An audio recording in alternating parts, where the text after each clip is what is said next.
ඉරානය කොහොමද ඇමරිකාවේ ස්ටෙල්ත් යානයකට මේ විදිහට මිසයිල ප්‍රහාරයක් එල්ල කරන්න සමත් වුණේ.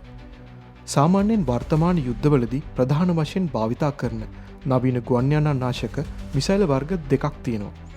ඒ තමයි රේඩාර් මගින් ක්‍රියා කරන ඒවා සහ තාපය සොයාගෙන යන ඒවා වශයෙන්. ඒ කියන්නේ රේඩාර් ගයිඩඩ් සහ හීට් සීකින් මිසයිල. F-35 යානය නිර්මාණය කරලා තියෙන්නේ රේඩාර් වලට අසු නොවී ඉන්න. හැබැයි තාපය සොයාගෙන එන මිසයිල වලින් සම්පූර්ණයෙන්ම හැංගෙන්න මේ යානයට හැකියාවක් නැහැ.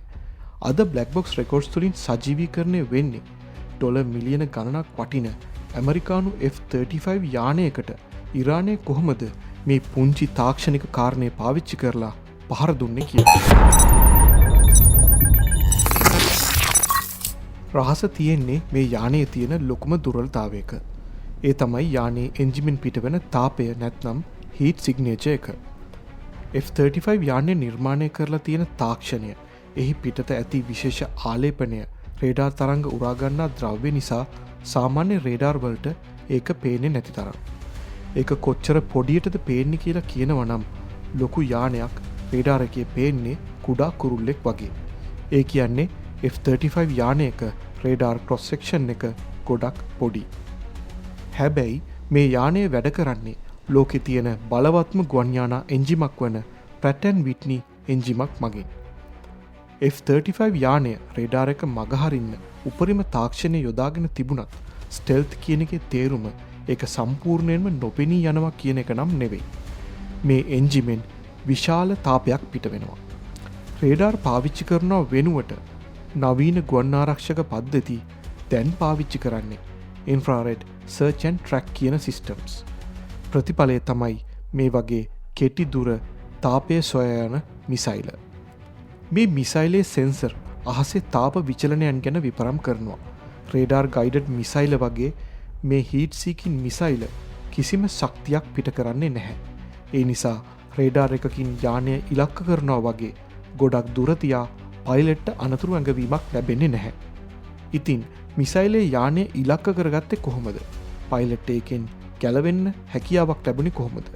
මේ මිසයිලේ සෙන්සර් එක F-35 එකේ එන්ජිමෙන් පිටවෙන අධික තාපය ඉලක්ක කරගත්තම යානයේ තියෙන තවත් සෙන්සර් කීපයක් මගින් පයිලට්ට ඒ බව දැනුම් දෙනවා. ඒ මිසයිලයක් Taman හඹා එන බව. හැබැයි මේ වෙද්දි මිසයිලය ගොඩක් ලං වෙලා තියෙන්න පුළුවන්. ඒකෙන් බේරෙන්න පයිලට් යානය වේගෙන් හසුරුවන ගමන් අධික තාපයකින් යුතු මැග්නීසියම් ෆ්ලෙයාර්ස් පිට කරනවා. මිසයිලේ මේ ෆ්ලෙයාර්ස් පැත්තට හැරුණත් යානයට ගොඩක් ළඟයි නම් එහි තියෙන ප්‍රොක්සිමිටි ෆියුස් නිසා මිසයිලේ පුපුරා යනවා. මේ පිපිරීමේදී ඈතට විහිදෙන මිසයිලේ කැබල් නිසා යානයේ පාලන පද්ධති වලට හෝ ස්ටෙල්ත් ආලේපනයට හානි වෙන්න පුළුවන්. ඉතින් මේ ඇමරිකාවේ ඩොලර් මිලියන ගණනක් වටින අලුත්ම ප්‍රහාරක යානයට අභියෝග කරන්න සමත් වුණු ඉරානයේ රහස් අවිය මොකක්ද? විශ්ලේෂකයන් වාර්තා කරන විදිහට මේක මජීඩ් AD-08 වර්ගයේ කෙටි දුර මිසයිලයක්. මේ අලුත් මිසයිල වර්ගයේ ලොන්ච් කරාට පස්සේ ඒක අහසේ රවුම් ගහමින් ඉඳලා හීට් සෙන්සර් වලට ඉලක්කයක් අහු වුණාම ඒක පසුපස හඹා යන්න පටන් ගන්නවා. කලින් සඳහන් කළා වගේම මේ මිසයිල වල අන්තර්ගතයි කියලා සැලකෙන ප්‍රොක්සිමිටි ෆියුස් නිසා එය යානය හා ගැටීමටත් කලින් යානයට ආසන්න වූ විටම පුපුරා යනවා. මේ අවස්ථාව වන විට යානයේ තියෙන්නේ කොපමණ ආසන්නයෙන්ද කියන කාරණය මත යානයට සිදුවෙන හානිය තරම අඩු වැඩි වෙන්න පුළුවන්. අපි මේ කතා කරන පසුගිය මාර්තු 19 වෙනිදා සිදුවීමේදී නම් යානයට හානි සිද්ධ වුණත් නියමුවා අසල පිහිටි ගුවන්තොටුපළකට මේ යානය හදිසි ගොඩබෑමක් කරන්න සමත් වුණා කියලයි පසුව වාර්තා වුණේ.